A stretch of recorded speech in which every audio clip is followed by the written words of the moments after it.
Salut Rudy. Salut Pauline, bonjour à tous.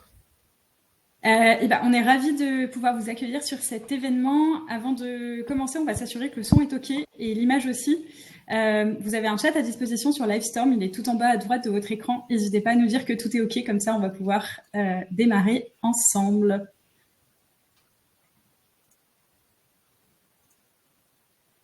Trop bien. Merci beaucoup Steve. Et puis bonjour. Ce que je propose, c'est que Rudy, on va peut-être commencer par se présenter. Donc vas-y, je te laisse la parole.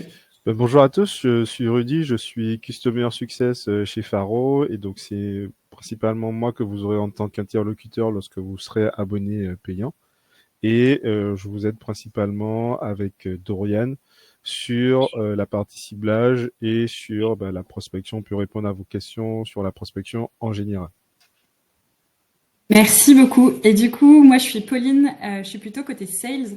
Mon rôle, c'est de vous accompagner pendant la période d'essai. Vous avez la possibilité de tester la plateforme pendant 15 jours et vous avez soit Mohamed en interlocuteur, soit moi pour vous accompagner, et surtout être certain que la plateforme elle correspond bien à vos attentes et surtout, on vous aide à comprendre les différentes fonctionnalités parce qu'il y a pas mal de choses à voir. Pour cet événement, en gros, on va passer une petite heure ensemble. L'idée, c'est d'abord de vous parler un petit peu de l'entreprise, du contexte de la prospection, de la donnée, pour un petit peu dégrossir le sujet. Et ensuite, dans une présentation de la plateforme par la suite, Rudy vous montrera un cas d'usage.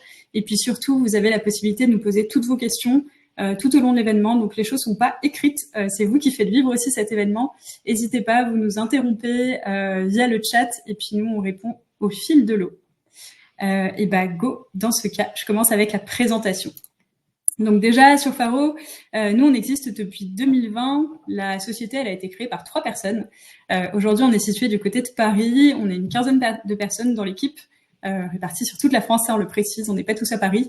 Et au niveau de nos clients, aujourd'hui, on accompagne plus de 1000 personnes. Donc la slide est un peu erronée, c'est celle de l'année dernière, donc on n'a pas fait la mise à jour encore.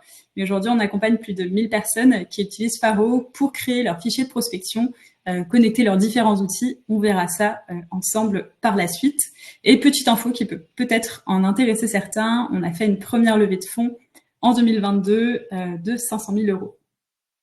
Au niveau de la vision un petit peu qu'on a et notre mission, nous, notre rôle, c'est de pouvoir vous mettre à disposition des données très simplement parce que sur les sujets de la prospection, ça devient de plus en plus compliqué. Vous avez besoin d'avoir une granularité de plus en plus fine pour identifier les bonnes personnes au bon moment. Et très généralement, les informations, malheureusement, elles se trouvent pas toutes au même endroit. Vous allez avoir besoin de récupérer les infos sur vos prospects, sur les entreprises, sur plein de sources différentes. Et donc, notre rôle à nous, c'est, comme je vous le disais, donc par le biais d'une plateforme, vous mettre à disposition très simplement les informations à la fois sur les entreprises, mais aussi sur les prospects pour que vous puissiez par la suite prospecter, soit via des campagnes, soit via de la prospection téléphonique, pourquoi pas de la prospection terrain. On a aussi qui font ça parmi nos clients. Donc voilà principalement nos missions à nous. Sur la plateforme, j'aimerais prendre un petit exemple qui va vous permettre un petit peu de comprendre. Alors, je ne sais pas si parmi vous, vous prospectez tous. S'il y en a peut-être qui vont prospecter pour la première fois à la rentrée. Donc là, ça approche. C'est bien que vous soyez là, comme ça, on sera prêts ensemble pour la rentrée. Petit exemple que je veux prendre d'un ciblage qui est assez fin. Donc là, l'idée, c'est j'ai envie de cibler et de trouver les coordonnées de DRH, d'entreprises de logiciels, avec moins de 50 personnes et qui recrutent des développeurs. Donc c'est très long, mais très honnêtement, c'est nécessaire pour que vous puissiez bien adapter vos messages par la suite et que ça ait du sens, surtout que les prospects aient envie de vous répondre et d'aller un petit peu plus loin avec vous. Donc il va falloir faire attention à votre ciblage dès le départ. Si on a envie d'identifier ces personnes-là, là, on a repris 4 grosses étapes. Je vais aussi vous préciser les contraintes techniques qui sont liées à toutes ces étapes. Donc déjà, la première chose, il va falloir identifier les sociétés qui recrutent. Donc là, vous avez des sources, je sais pas, il y a plein de job boards qui existent. Vous avez Welcome to the Jungle, vous avez LinkedIn. Vous avez vraiment beaucoup de choses qui vont vous permettre d'identifier ces sociétés qui recrutent. Et pour ça, vous avez besoin de certaines compétences techniques. Donc l'idée, c'est que vous soyez à l'aise avec les outils pour pouvoir extraire ces premières informations. Deuxième chose, au niveau des entreprises, il va falloir que vous collectiez aussi pas mal d'informations Et donc là, les entreprises, pour trouver ces informations, vous allez aller sur leur site web, vous allez aller sur les sites de données légales, l'INSEE, l'INPI, pourquoi pas LinkedIn, et vous faites l'association entre les premières informations que vous avez pu obtenir sur les sites de recrutement et puis les informations sur les sites dont j'ai parlé juste avant. Une fois qu'on a toutes les infos entreprises, il va falloir qu'on recherche nos interlocuteurs. Donc ici, dans l'exemple des DRH, mais c'est le cas à peu près pour tous les postes qui existent, vous avez plein d'appellations qui sont synonymes de DRH. Peut-être que certains d'entre vous d'ailleurs utilisent SalesNav. Là, l'idée, c'est qu'il va falloir trouver ces différentes appellations pour pouvoir identifier un maximum de personnes qui vont correspondre à votre prospect idéal. Donc là, typiquement avec Sales Navigator, vous allez avoir besoin aussi de nettoyer un peu les résultats parce que très fréquemment, les résultats dans Sales Navigator sont pas toujours extrêmement propres. Vous pouvez avoir d'autres profils qui apparaissent dans vos recherches et donc ça vous prendra un certain temps. La dernière chose, une fois qu'on arrive à cette 4e étape, il va falloir bien sûr trouver les coordonnées des personnes. Donc pour ça, vous avez des outils qui sont spécialisés, qui vont vous permettre de rechercher des adresses email, rechercher des numéros de téléphone. Mais ça nécessite, donc une fois de plus, un outil et puis une étape supplémentaire. Pour cet exemple, j'espère que j'ai perdu personne. Est-ce qu'il y a peut-être des questions? N'hésitez vraiment pas, le chat est fait pour ça.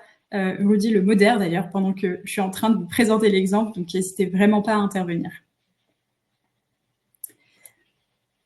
Sur le sujet de la donnée, c'est vraiment le cœur de notre métier. Donc, de notre côté, je vous en parle, c'est je pense le mot que je vais répéter le plus dans cette présentation.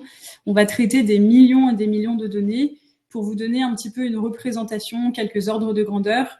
Il y a une 40aine de sources qu'on exploite pour justement vous fournir cette donnée dont je vous parlais précédemment. Donc une 40aine de sources, ça représente environ 10 millions de sites web qui vont être explorés. Et en fait, on travaille via des algorithmes. On a un pôle data qui vient faire ces différents algorithmes pour aller chercher les informations, les réconcilier entre elles et puis bien sûr vous les exposer très simplement par la suite. Et parmi ces données, je vous donne aussi un petit peu de détails pour que vous compreniez un peu le fonctionnement qu'on a à l'intérieur de l'application. Donc, au départ, on va chercher les sources légales. On a plusieurs qui existent pour identifier toutes les sociétés de l'économie française. Ça, c'est un point qui est important. Vous allez sur la plateforme retrouver uniquement ces sociétés-là. Donc, si certains d'entre vous prospectent aussi ailleurs en Europe, malheureusement, on ne sera pas la plateforme idéale aujourd'hui. On est vraiment spécialisé sur la France. On a envie justement de vous proposer une donnée extrêmement qualitative. Et donc, on part de la donnée légale pour cibler toutes ces entreprises, avoir les informations également sur les dirigeants des sociétés. Ça veut dire que, par exemple, quelqu'un qui crée son entreprise mais qui n'a pas de profil LinkedIn, vous pouvez très bien le retrouver sur la plateforme, mais c'est pas suffisant. Derrière, on va récupérer de la donnée financière sur des sites également spécialisés. Puis, on va aller chercher les informations sur les sites internet. Ça, c'est assez intéressant parce que on fait plein de choses avec un site internet. Première chose qu'on va faire, c'est qu'on va, grâce au vocabulaire un peu présent sur les sites internet, on peut mieux comprendre la réelle activité d'une société. Pourquoi pas aussi les activités secondaires, si toutefois il en existe. Et ça nous permet de classifier à l'intérieur de la plateforme les sociétés avec une méthode qui est différente de la nomenclature NAF, peut-être que vous connaissez, qui est très très bien pour certains ciblages, mais qui est un petit peu moins pertinente pour d'autres. Et donc, à partir des données web, on arrive à faire ça. Sur les sites internet, on peut aussi, grâce à un outil qu'on utilise pour rechercher les adresses email sur l'application, identifier, grâce au domaine, par la suite, les adresses email des différentes personnes que vous allez tenter de cibler. Ensuite, on a un point sur les technologies. Peut-être que ça intéresse certains d'entre vous de détecter le CRM d'une société, de voir quel est le CMS, de regarder s'il y a des outils de chat, différentes choses, des choses sur la publicité également. Avec les technologies, on fait vraiment pas mal de choses. Et puis, ça peut aussi orienter vos campagnes pour personnaliser et montrer à votre prospect que vous avez vu qu'il utilisait une certaine technologie. Ensuite, quelque chose aussi qu'on va beaucoup utiliser pour la prospection, c'est les données de croissance. Si vous avez, par exemple, dans une segmentation, plus de 1000 résultats, ça peut être intéressant de d'abord contacter les sociétés qui sont en croissance. Elles ont potentiellement plus de budget, des projets qu'elles voudraient mener à bien à court terme. Et donc pour ça, Rudy rentrera dans le détail par la suite, mais on peut détecter des sociétés qui ont levé des fonds, on peut détecter les sociétés qui ont une augmentation de leur effectif en regardant ceux qui sont présents sur LinkedIn. On peut aussi détecter les sociétés qui ont une augmentation de chiffre d'affaires. Voilà, pas mal de possibilités à travers ces données de croissance. Un autre point qui est aussi intéressant, c'est de regarder les recrutements d'une entreprise. Est-ce qu'elle recrute beaucoup? Est-ce qu'elle recrute pas du tout? Et quel est aussi le type de métiers qui sont recherchés à un moment donné dans une société? Ça vous indique les enjeux de l'entreprise. Ça vous donne un petit peu des clés, comme je vous le disais précédemment, sur la prospection pour orienter vos messages par rapport à ça. Ensuite, la dernière chose, une des grosses sources qu'on utilise, bien évidemment, c'est LinkedIn, qui va nous permettre d'identifier les différents salariés des entreprises. Donc ici, on récupère à la fois les dirigeants, mais aussi les salariés. Et je vais vous montrer avec la slide qui suit ce qu'on fait un petit peu sur LinkedIn. Donc je grossis, c'est plus compliqué dans la réalité, mais je vulgarise un petit peu les choses pour que ce soit un maximum clair pour tout le monde. Donc aujourd'hui, nous, on a fait le choix d'afficher une partie de la donnée LinkedIn. Alors attention, vous inquiétez pas, on retire pas tout à l'intérieur de l'app, mais l'idée, c'est de vous présenter la donnée qui est la plus qualitative possible. Ça veut dire que si on rencontre des faux profils, ceux-là, vous les retrouverez pas sur la plateforme. On va essayer de les écarter au maximum, et ça va représenter 15% de la donnée qui est présente sur LinkedIn. Ce qu'il faut aussi avoir en tête, c'est que si ce travail-là, vous le faites manuellement, imaginez, je sais pas, vous avez 100 personnes, sur les 100, vous devez en retirer 15 à la main, ça vous prend beaucoup, beaucoup de temps. Et j'ai pris un exemple avec 100 personnes, imaginez ce que ça donnerait avec 1000 personnes. Donc ces prospects-là, on vous les affiche sur la plateforme avec des vérifications. Et il y a aussi un autre travail qu'on va faire, notamment grâce aux intitulés de poste, c'est pouvoir un petit peu les mettre dans des cases, dire quelqu'un qui s'appellerait par exemple directeur des ressources humaines, nous on lui attribue un niveau de responsabilité de directeur, et puis il appartient à un département d'entreprise qui est le département des RH. Au niveau de ça, toujours pas de questions, Rudy. Je pense que tout le monde est bien attentif, ou alors j'ai perdu tout le monde. Non, pas de questions pour l'instant. Je pense qu'il y en aura sur la seconde partie. Parce que je parle vite, donc je vous laisse peut-être pas aussi le temps de poser vos questions, donc n'hésitez pas, vous pouvez interrompre la presse. Sur un point aussi, très bonne question Baptiste, c'est vrai que je suis passée à côté de ça, j'ai été dispersée. C'est une super question. Les 10% qui sont présents là sur la slide, ça fait partie de l'amélioration continue de la plateforme. Pour vous donner un peu l'historique, moi je suis arrivée il y a 3 ans chez Faro, je pense qu'on n'était pas à 10%, on devait être à peut-être 20-25% de personnes manquantes. En fait, c'est des profils sur lesquels on n'est pas forcément certain de la qualité, et donc par précaution, on préfère pas forcément les afficher, mais ça représente une petite partie donc de la donnée qui sera présente à l'intérieur, qui sera donc pas présente à l'intérieur de l'app.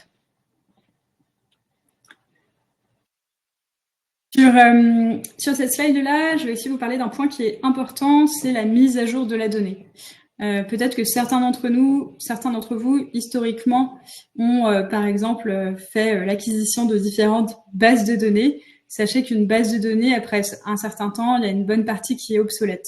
Ça veut dire que si nous, on constitue une base de données et que en fait, au cours d'une année, on fait pas de mise à jour, malheureusement, vous allez être assez déçus de la qualité.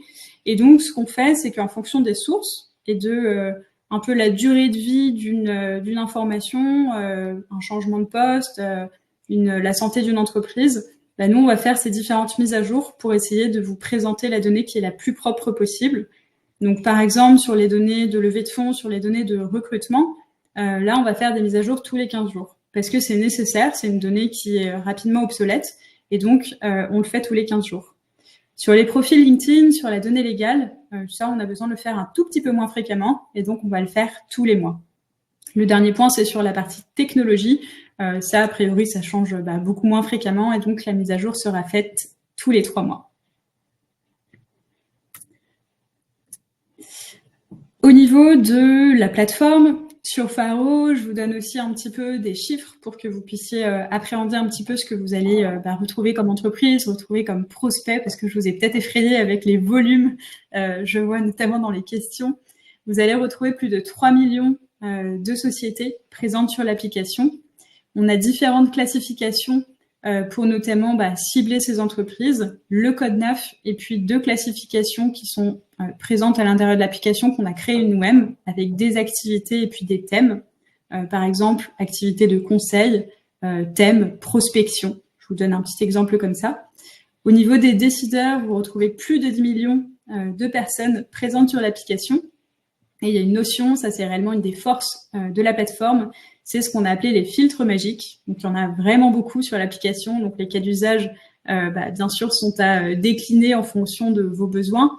Vous avez plus de 1300 filtres magiques. Ça correspond par exemple à pouvoir identifier des sociétés qui recrutent un développeur et dont l'annonce a été postée sur Welcome to the Jungle. Ça peut être des choses comme ça. Ou alors une croissance d'équipe, une arrivée récente en entreprise. Voilà, il y a plein de choses de ce type-là que vous allez pouvoir retrouver. Et il y a un point aussi qui est important que je souhaite dès maintenant souligner, c'est la partie erreur. Donc, on traite des millions et des millions de données et donc nécessairement, vous allez pouvoir retrouver parfois des erreurs sur la plateforme. En général, c'est des erreurs qui sont assez minimes. Vous avez 5% d'erreurs sur la plateforme. Ça peut être une erreur de catégorisation, une erreur de poste. Mais en tout cas, ça peut arriver. Vous êtes avertis. À côté de ça, vous économisez beaucoup de temps sur la constitution de vos fichiers. Et la seule méthode un peu qui existe pour pas faire d'erreur, c'est de tout faire à la main. Mais là, forcément, ça nécessite beaucoup de temps. Au niveau de l'utilisation de la plateforme, pour vous prévenir dès maintenant, nous, on intervient vraiment en amont de vos actions de prospection. Donc, on est là pour vous aider à constituer vos fichiers de prospects ou alors enrichir un fichier que vous auriez déjà existant, par exemple, parce qu'il y a plusieurs points d'entrée. Ça peut être l'import d'un fichier ou alors l'utilisation d'un formulaire pour cibler des entreprises ou pour cibler des prospects. Et ensuite, grâce à des connecteurs natifs, vous allez pouvoir pousser, par exemple, vers vos outils de CRM. On a des intégrateurs natifs avec HubSpot et Pipedrive. Au niveau des campagnes, vous pouvez connecter l'Emlist et la grosse machine. Sur le sujet de l'enrichissement, vous pouvez connecter un compte Casper pour notamment trouver des numéros de portable. Et donc, à l'intérieur de la plateforme, vous avez au départ la constitution de votre fichier. Ce fichier-là, vous pouvez directement l'enrichir sur Faro avec Drop Contact, donc pour rechercher les adresses email de vos prospects. Et la dernière étape, donc c'est soit l'export, soit pousser sur des intégrations. Vous pouvez exporter votre fichier en CSV ou alors quelque chose qu'abordera Rudy à la toute fin, à mon avis, de la présentation. Je spoile pas pour aussi vous faire part des nouveautés qui sont présentes sur Faro. Je pense que je vais te laisser la main maintenant, Rudy. On va pouvoir passer à la présentation. Alors, je vais partager mon écran. Hop. Est-ce qu'on voit mon écran? Attends. Ouais, c'est tout bon. Ouais, normalement, c'est partager. Hop, partager. Hop. C'est bon? Ouais, c'est bon, c'est OK. OK. Bienvenue et bienvenue sur Faro. Donc aujourd'hui, là, vous allez retrouver le tableau de bord. Donc sur le tableau de bord, principalement, en fait, c'est toutes les fonctionnalités que vous retrouvez sur Faro. Donc on a plusieurs points d'entrée justement pour que vous puissiez naviguer de façon efficace sur Faro. La première, c'est le tableau de bord, mais après, vous avez également votre barre de navigation, enfin votre menu de navigation que vous trouvez sur le côté. Mais en fait, ce qu'il faut savoir, c'est que le tableau de bord, c'est votre centre névralgique. Donc, c'est là où vous allez retrouver tout ce que vous pouvez avoir sur Faro. La première chose qu'on a sur Faro, ce sont les intégrations. Donc, on vous les présente en avant parce qu'en fait, c'est beaucoup plus facile d'effectuer sa prospection quand on a un workflow, quand on a un processus qui est bien huilé en connectant les outils entre eux. Pour info, quand vous êtes sur un essai gratuit, les intégrations sont déjà disponibles. Donc, vous pouvez déjà effectuer vos intégrations pour voir comment vous pouvez effectuer votre prospection avec Faro, plus ces intégrations. Donc, au niveau des intégrations aujourd'hui, au niveau des intégrations natives, on a tout d'abord des CRM. Donc, si vous disposez d'un CRM, on a HubSpot et Pipedrive, et aussi des outils de prospection comme l'Emlist ou la Growth Machine. Et enfin, on a un outil d'enrichissement sur les numéros de téléphone qui s'appelle Casper. Puisque sur Faro, aujourd'hui, on va vous présenter uniquement des numéros de téléphone standards par rapport aux informations qu'on le récupère sur les entreprises. On ne va pas vous fournir de numéros de téléphone en direct. Pour ça, on vous permet de vous connecter à Casper. On peut faire effectuer d'autres connexions à part ces intégrations natives aujourd'hui avec ce qu'on appelle un webhook. Donc, si vous connaissez en termes de webhook, ça vous permet en fait d'envoyer vos fichiers Faro vers un point d'entrée pour faire des automatisations. Si vous avez par exemple Zapier, Integromat, pour ensuite les pousser vers d'autres outils pour lesquels on n'a pas forcément d'intégration avec Faro, mais vous pouvez l'effectuer avec le webhook. Donc ça, c'est une grosse nouveauté qu'on vient de sortir sur Faro. Donc, si vous ne voyez pas les outils que vous voulez connecter à l'écran, ne vous inquiétez pas, vous avez la possibilité de le faire via un webhook. Ensuite, on rentre dans le cœur de la plateforme, hein, à savoir la prospection. Donc, différents points d'entrée, hein. Donc, la première chose qu'on verra, que je vais vous présenter, c'est le fait d'effectuer des recherches. Donc, vous pouvez effectuer des recherches de différentes façons. Donc, on a un formulaire qui vous permet à la fois de chercher soit des prospects, soit des entreprises.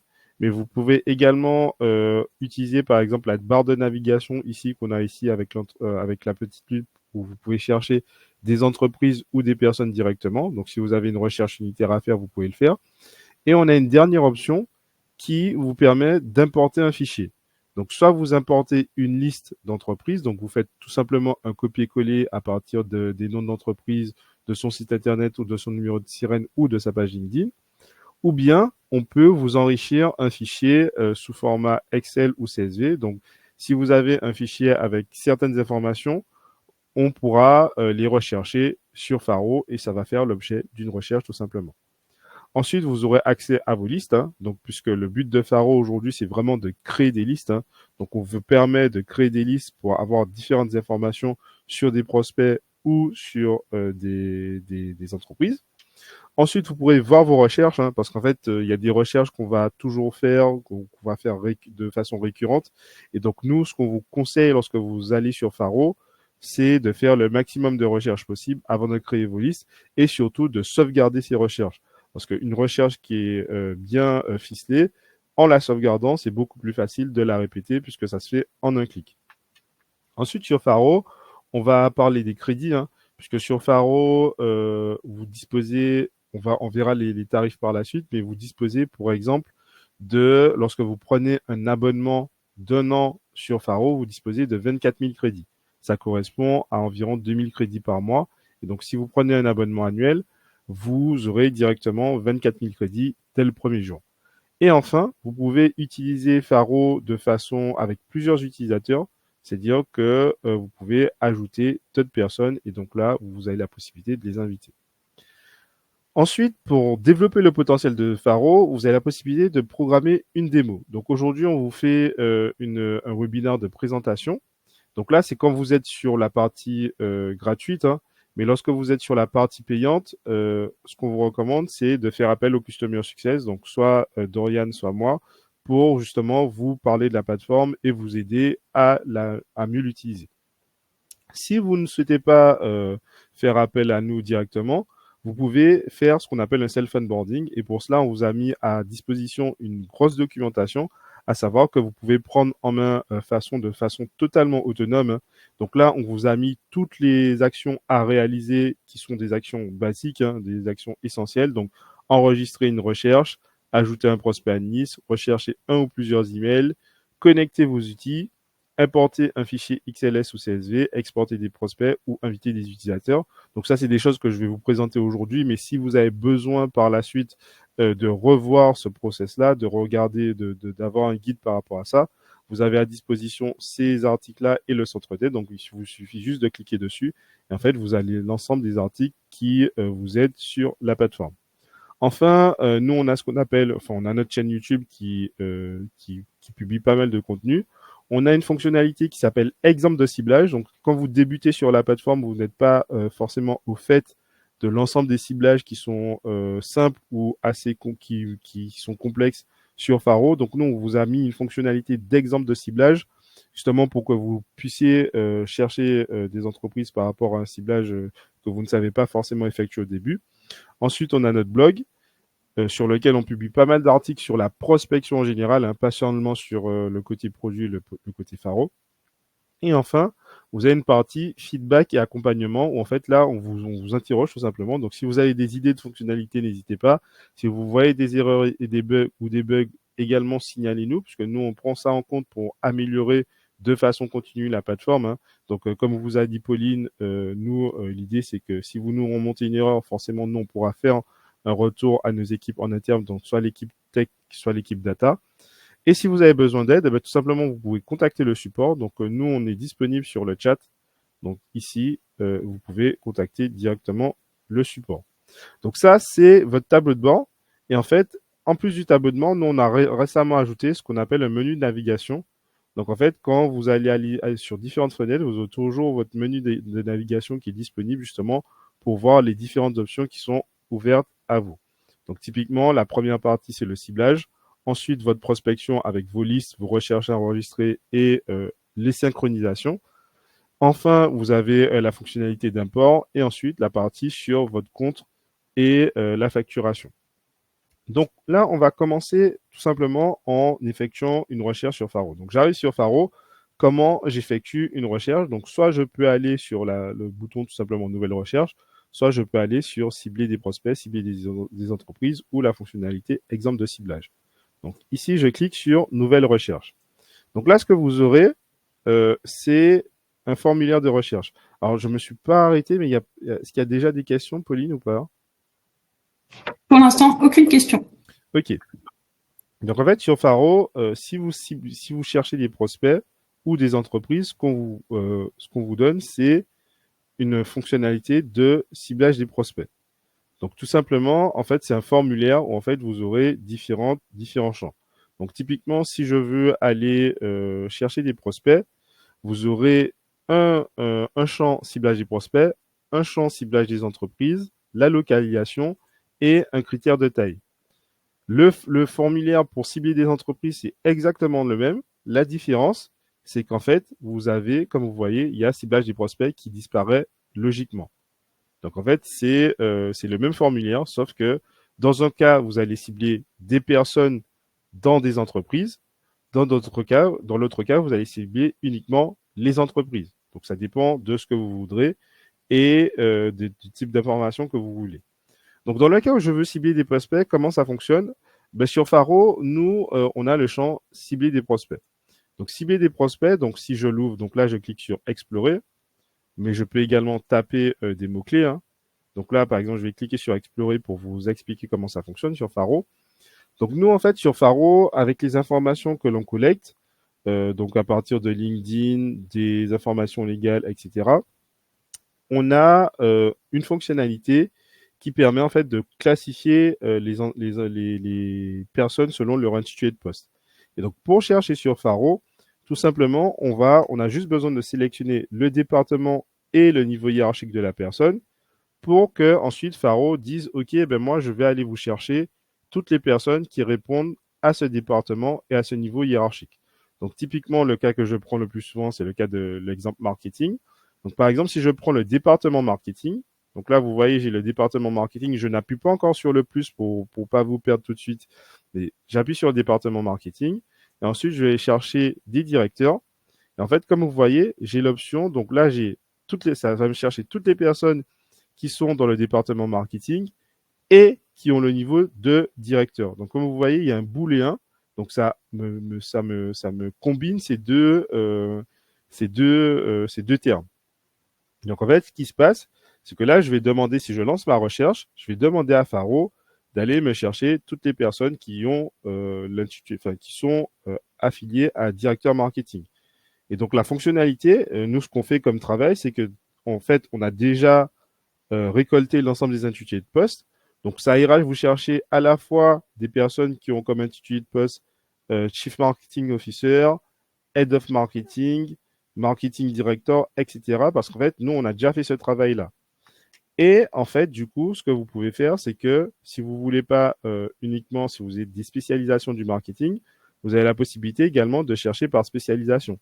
C'est-à-dire que, par exemple, vous pouvez prendre management du marketing, donc c'est l'appellation plutôt générale. En fait, par exemple, si vous cherchez des Customer Success, je dis, ben, moi, je veux uniquement des personnes qui sont dans le marketing, mais qui sont Customer Success. J'ai la possibilité, en fait, de les cibler comme ça. Donc là, je vais vous montrer tout simplement. Donc là, par exemple, je prends directeur Customer Success. Je prends une recherche simple. Donc, je vous montre à chaque fois et je vais revenir. Donc là, typiquement, ce que ça va me chercher, donc voilà, comme vous voyez, ça me cherche des personnes qui sont Customer Success. Donc, qui ont cet attrait par rapport au Customer Success. Je reviens sur ma recherche, donc cibler des prospects. Hop, je vais fermer. Donc maintenant, là, c'est une recherche simple. Mais désormais, sur Faro, ce que vous pouvez faire, c'est que, en plus de cette recherche par rapport à la fonctionnalité Faro, ce que vous pouvez faire, c'est que, typiquement, vous pouvez écarter ou ajouter des mots-clés qui vous intéressent. Donc, par exemple, si je prends le mot-clé Europe, typiquement, vous verrez que Faro me suggère soit des posts, donc nous, automatiquement, on vous suggère des posts, hein, mais vous avez également la possibilité d'avoir la recherche libre. Donc, par exemple, je peux chercher toutes les posts qui ont tous les posts pour lesquels il y a l'intitulé de poste Europe, le mot-clé Europe qui apparaît. Et en fait, je peux combiner ça avec l'arborescence Faro. Donc, j'aurai à la fois l'ensemble des postes Faro et un mot-clé que j'aurais cherché par moi-même ou un mot-clé qui m'intéresse vraiment. Donc ça, en fait, ça vous permet en fait d'avoir une recherche extrêmement puissante parce qu'en fait, vous aurez à la fois l'expertise Faro, mais également votre propre expertise à travers la recherche de certains mots-clés spécifiques. Donc ça, c'est une première chose. Ensuite, vous verrez que sur Faro, on a également des filtres magiques. Donc des filtres magiques, c'est des filtres qui vont se mettre en plus de la caractérisation du prospect, mais ça existe également pour les entreprises. Et donc typiquement, pour les filtres magiques, je peux les ajouter en plus. Et donc, par exemple, si je recherche des posts par rapport à certains types de gens, j'ai la possibilité de le faire. Par rapport à des tranches d'âge, donc comme vous voyez, la chose pour les tranches d'âge, c'est que ça ne fonctionne uniquement que pour les mandataires aujourd'hui. Donc typiquement, là, si je le fais, ça ne va pas fonctionner.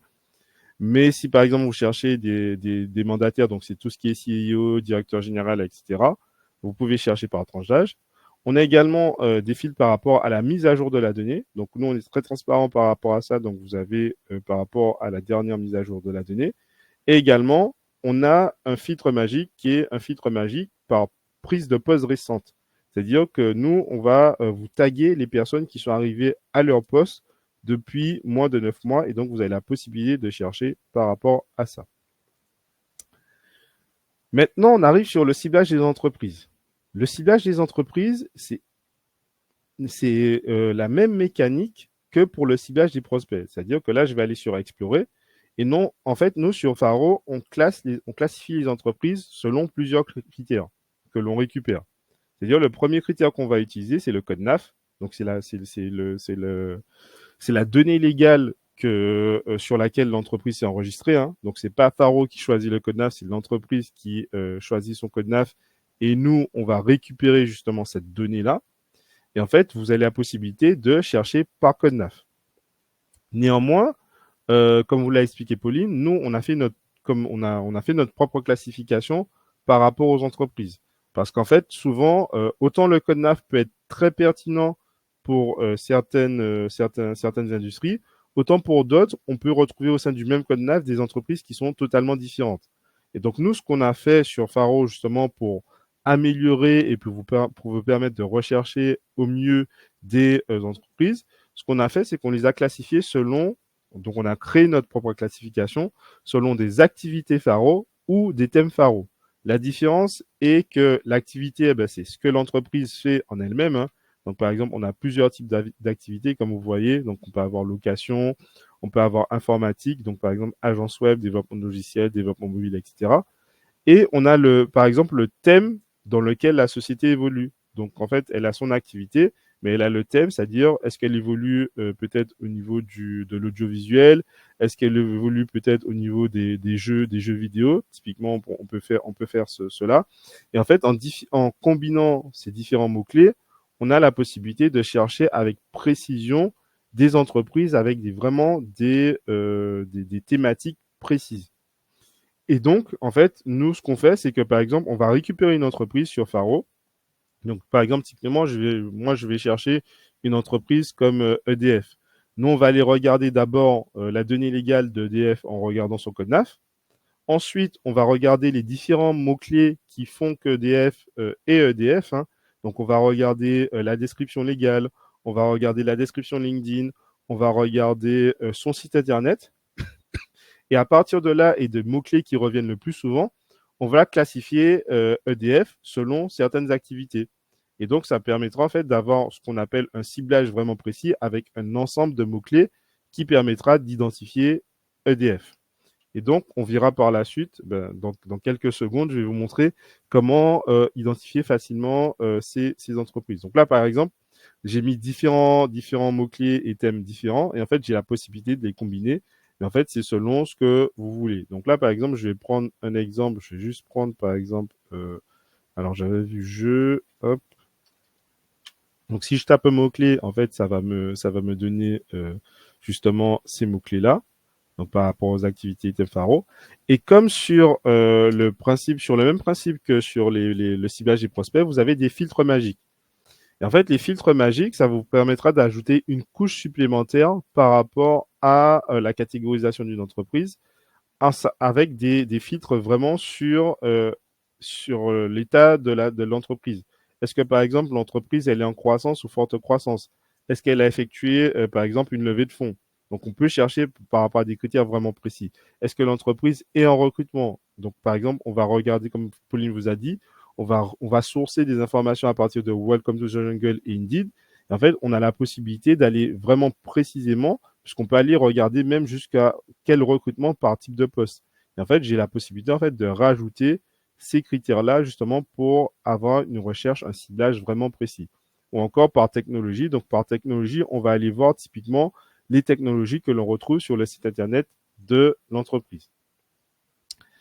Et enfin, vous avez également la possibilité, donc comme pour le ciblage normalement, comme pour le ciblage des prospects, vous avez la possibilité de rechercher des mots-clés, enfin des entreprises, en rajoutant une expression.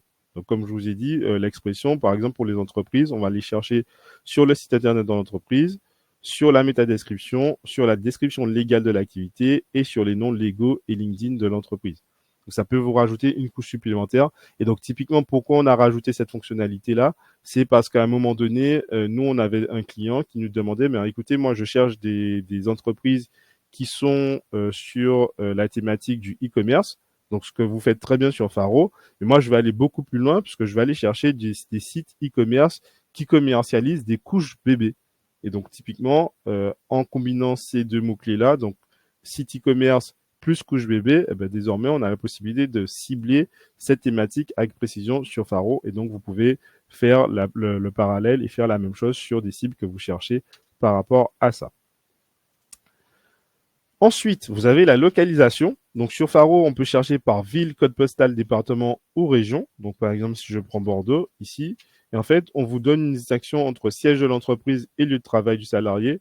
Donc, on recommande toujours d'utiliser plutôt le siège de l'entreprise parce qu'en fait, le lieu de travail du salarié, c'est pas toujours marqué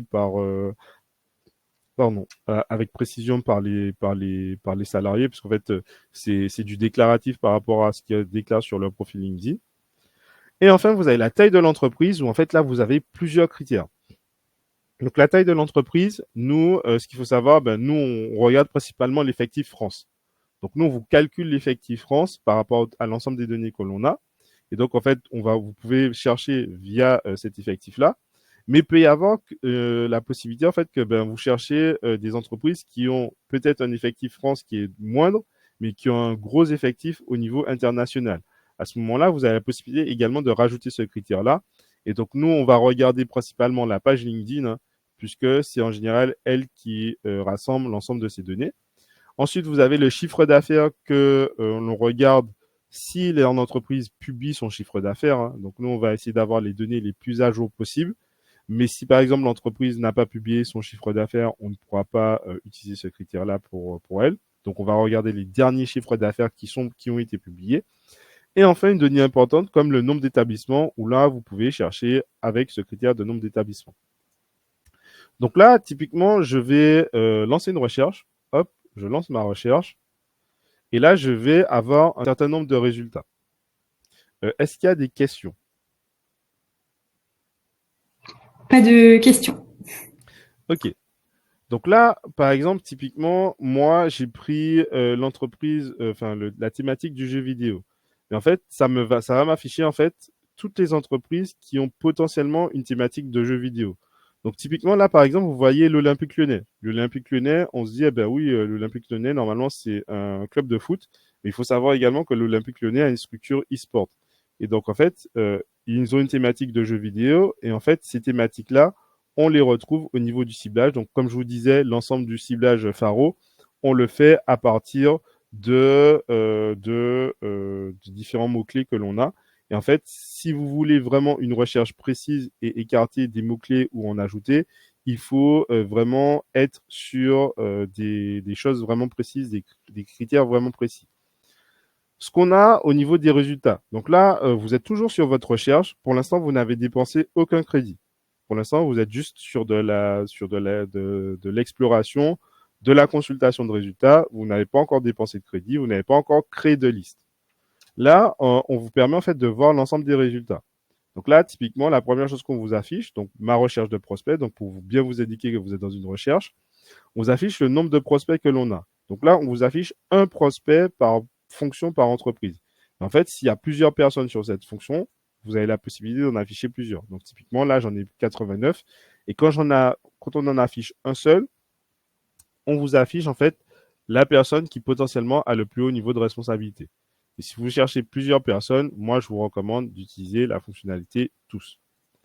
Ensuite, vous aurez les informations sur les personnes. Donc, l'intitulé de poste de la personne, sa civilité, son prénom et son nom qui, pour l'instant, est masqué. Le tag de prise de poste récente si c'est une information pertinente pour vous. La page LinkedIn si on l'a. Et enfin, le département dans lequel on a marqué cette personne, donc typiquement Marc. Ensuite, vous avez un bouton rapide d'ajout dans une liste. Donc, attention à ce bouton rapide-là. Ça va vous ajouter les personnes dans une liste vraiment spécifique et ça va directement vous dépenser un crédit. Ensuite, vous avez les informations sur l'entreprise, à savoir le nom d'entreprise, la thématique sur laquelle on l'a identifié, la fiche de l'entreprise. Donc, la fiche de l'entreprise, en fait, qui reprend des informations rapides sur l'entreprise, notamment sa présence en ligne, les informations légales. Donc, si vous voulez consulter la page sociétéinfo.com ou la page Papers, vous avez la possibilité de le faire. Les actualités. Ensuite, vous aurez le site web, le LinkedIn et éventuellement d'autres choses comme les différents réseaux sociaux dans l'entreprise et son numéro de téléphone. Et enfin, je vous remonte le bouton ciblage parce que pour moi, c'est le plus important. C'est l'ensemble des mots-clés qui caractérisent une entreprise. Enfin, vous avez un organigramme. Donc, l'organigramme, c'est nous qui le construisons au sein de Faro en fonction des intitulés de poste que l'on a récupérés. Donc, les intitulés de poste, ça nous permet à la fois d'avoir la fonctionnalité d'intitulé de poste, mais également de pouvoir classifier les personnes selon un organigramme. Donc, comme vous voyez, on peut voir les départements, mais également les sous-départements si je clique dessus. Et donc, moi, j'ai la possibilité, en fait, de voir l'ensemble des personnes par rapport à des départements, sous-départements, etc. Ensuite, j'aurai la localisation de l'entreprise et enfin la taille de l'entreprise. J'ai également la possibilité de trier mes résultats en fonction de l'effectif croissant décroissant ou en fonction du critère de levée de fonds si j'ai un critère de levée de fonds qui m'intéresse selon les plus récentes ou les plus anciennes. Maintenant, on va arriver sur le côté, ben, le fait de créer une liste. Comment je crée une liste sur Faro? Tout simplement, pour créer une liste sur Faro, eh ben, il faut que j'ajoute des prospects dans une liste. Donc, je vais, typiquement là, par exemple, je vais ajouter des prospects. Donc, soit je peux faire par défaut tout sélectionner et donc les ajouter à une liste. Donc, je vais vous présenter les différentes options au fur et à mesure. Soit je peux sélectionner des prospects selon mon envie. Donc, par exemple, je peux sélectionner en page 1, 3 prospects, en page 4, 3 prospects et en page 3, 2 prospects.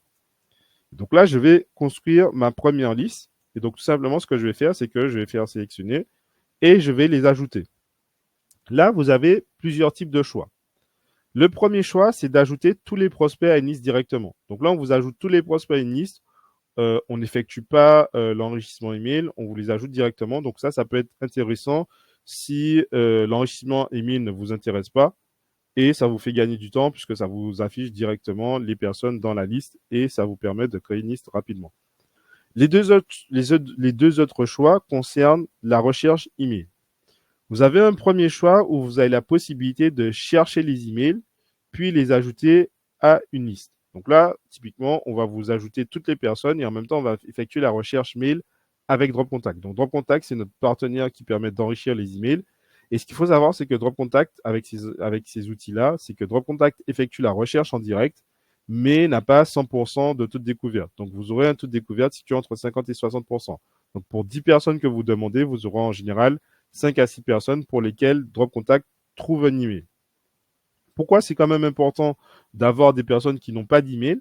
Parce qu'en fait, ce que vous pouvez faire, c'est qu'avec l'information, les informations que Faro vous fournit, donc nom, prénom de la personne, entreprise, page LinkedIn, vous pouvez utiliser ce fichier-là pour l'enrichir sur un autre outil que Dropcontact. Donc, on parle souvent de Full Enrich, de Enrow, de Better Contact. Et en fait, ça vous permet de trouver plus de résultats avec les emails. Donc, en fait, c'est toujours, le fichier est toujours bien parce qu'en fait, il vous permet en fait d'aller enrichir autre part.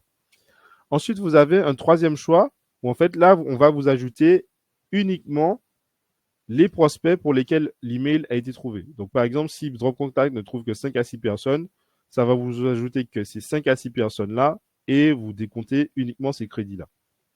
Et enfin, vous avez un dernier choix. En fait, vous voulez juste ajouter les entreprises. Et à ce moment-là, on va vous créer une liste d'entreprises et ça va vous dépenser des crédits par rapport à ça. Comme vous voyez, le disclaimer, c'est un contact ajouté ou une entreprise ajoutée dans une liste est égal à un crédit dépensé. Donc, dès que vous ajoutez, ce qu'il faut retenir, c'est que dès que vous ajoutez une personne ou une entreprise dans une liste, ça va vous coûter un crédit. Et donc là, on va constituer notre première liste. Donc là, je vais faire hop, webinaire du 22/08/2024. Je fais créer ma liste. Je confirme la recherche email. Et donc, comme vous voyez là, je peux suivre ma recherche email en allant au niveau de bouton ici avec la notification qui est le suivi des opérations. Et donc là, je vois l'enrichissement qui est en cours. Et donc là, une fois que j'ai ça, je peux accéder à ma liste. Donc tout simplement, soit je peux accéder à ma liste via mon menu de navigation et aller dans mes listes. Et comme vous voyez, normalement, j'ai ma liste qui va apparaître ici. Donc là, l'enrichissement est en cours, un webinaire du 22/08/2024. Et une fois que les résultats la recherche email sera faite, les résultats vont apparaître. Est-ce qu'il y a des questions peut-être, Pauline? Non, c'est OK. Ok.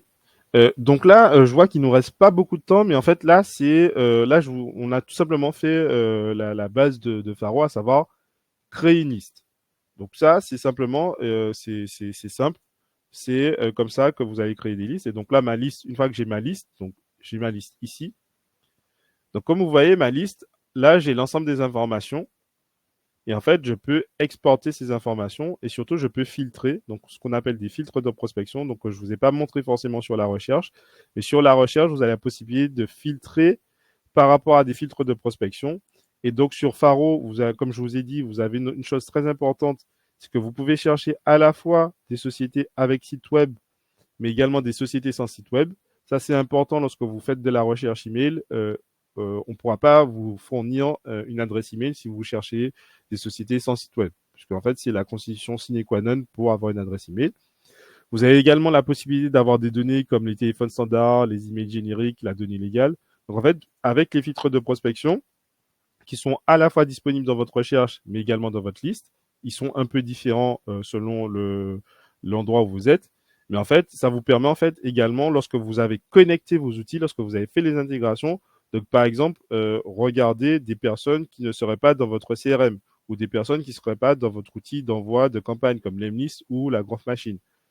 Surtout Lemlist, parce que pour l'instant, on n'a pas la synchronisation avec la Growth Machine. Mais ça vous permet en fait tout simplement d'écarter des prospects que vous auriez déjà potentiellement contactés. C'est pour ça que c'est très important de connecter vos outils dès votre période d'essai parce qu'en fait, vous allez voir que ça va vous faciliter la vie sur la recherche de prospects. Et donc là, je reviens sur ma liste, donc ma liste du webinaire du 22 août 2024. Et comme vous voyez, j'ai différentes options. Donc soit je peux, donc si je veux télécharger ma liste, je peux l'exporter en CSV. Je peux ajouter les prospects à HubSpot, qui est mon CRM, ou à Lemlist. Et je peux également utiliser ce qu'on appelle un webhook. Donc, comme je vous ai dit, le webhook, c'est dans le cas où vous avez besoin de faire des automatisations avec Make, Zapier, et que vous le voulez pousser vers d'autres outils qu'on n'a pas forcément intégrés nativement. Ben ça, c'est hyper puissant parce qu'en fait, ça vous permettra de le faire grâce au webhook. Ensuite, le ciblage des entreprises, c'est exactement la même chose. Donc, vous allez créer une liste d'entreprises. Donc là, je vais vous montrer par exemple une liste d'entreprises. Et donc là, en fait, j'ai une liste d'entreprises ici. Et donc, en fait, j'ai les informations sur l'entreprise sans aucun prospect. Ce que vous pouvez également faire sur Faro, c'est on vous a donné la possibilité. Donc, comme vous voyez, là, j'ai par exemple une liste d'exclusion. Donc, par exemple, si vous voulez écarter des personnes ou des entreprises de vos recherches que vous ne voulez pas voir dans les résultats, on a une fonctionnalité d'exclusion qui vous permet en fait d'ajouter, là ça ne vous coûte pas de crédit de les ajouter dans une liste d'exclusion, potentiellement des concurrents, vous vous dites, eh ben moi j'ai pas envie de voir ces concurrents ou les concurrents de mes clients sur cette recherche, vous avez la possibilité de les ajouter ou des personnes spécifiques de les ajouter dans une liste d'exclusion pour ne pas avoir à les voir dans les recherches sur Faro. Au niveau de l'intégration, il y a une autre chose que je dois vous présenter, c'est la synchronisation. Donc, comme je vous ai dit, nous, quand vous connectez vos outils, eh ben, nous, on va aller voir les personnes et les entreprises que l'on reconnaît. Et ce qu'on vous fournit, c'est un mini audit. C'est-à-dire, on vous fournit un tableau directement. Ben, par exemple, là, si vous avez un compte gratuit Faro, vous pouvez faire la synchronisation. Et en fait, Faro, ce qu'on va vous faire, on va vous faire un tableau récapitulatif avec le nombre d'entreprises que l'on a reconnues, celles que l'on n'a pas reconnues et le nombre total d'entreprises que vous avez sur Faro, sur votre CRM. Les contacts également, et vous pouvez également les filtrer et donc les voir directement. Donc, si je clique dessus, je vois par exemple toutes les entreprises que j'ai dans mon CRM. Donc là, je peux faire masquer les prospects et je vois directement les entreprises. Et donc, je vois toutes les entreprises que j'ai dans mon HubSpot. Donc, ça, c'est très puissant également. Si vous avez une synchronisation, ça vous permet directement de voir l'état de votre CRM et ça vous fait un mini audit rapidement. Ensuite, je vous en parlais auparavant. Vous avez la possibilité d'effectuer une recherche en effectuant un import rapide d'entreprise ou un import de fichier. Donc, l'import rapide d'entreprise, si par exemple vous faites un copier-coller ou vous avez 3 ou 4 entreprises, plusieurs entreprises à chercher, moi, je vous recommande d'utiliser cette fonctionnalité-là et pas forcément de les chercher de façon unitaire à la mano. Donc, vous pouvez chercher grâce au site internet, nom d'entreprise, son URL LinkedIn ou son siren siret. Et si vous avez des prospects que vous voulez voir, je veux savoir où sont ces personnes, est-ce que Faro les trouve, vous avez la possibilité d'importer un fichier. Donc, un fichier, donc là, on vous explique vraiment les critères. Donc, il y a vraiment des critères spécifiques à utiliser.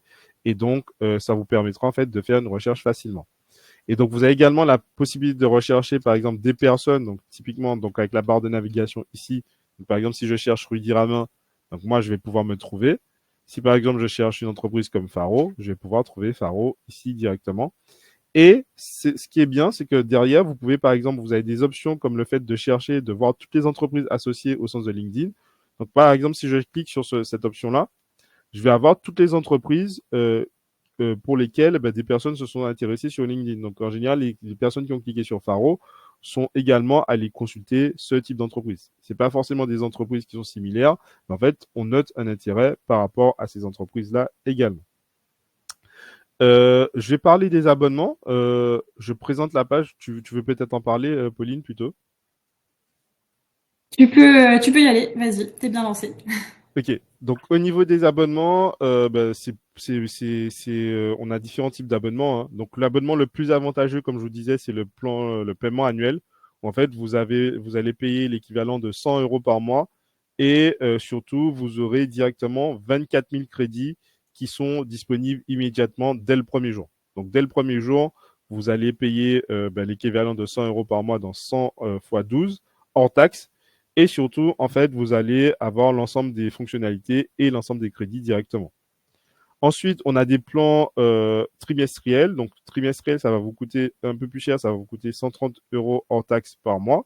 Vous aurez l'équivalent de 2000 crédits par mois. Donc, c'est un plan trimestriel, c'est 3 mois. Donc, vous aurez 6000 crédits dès le premier jour.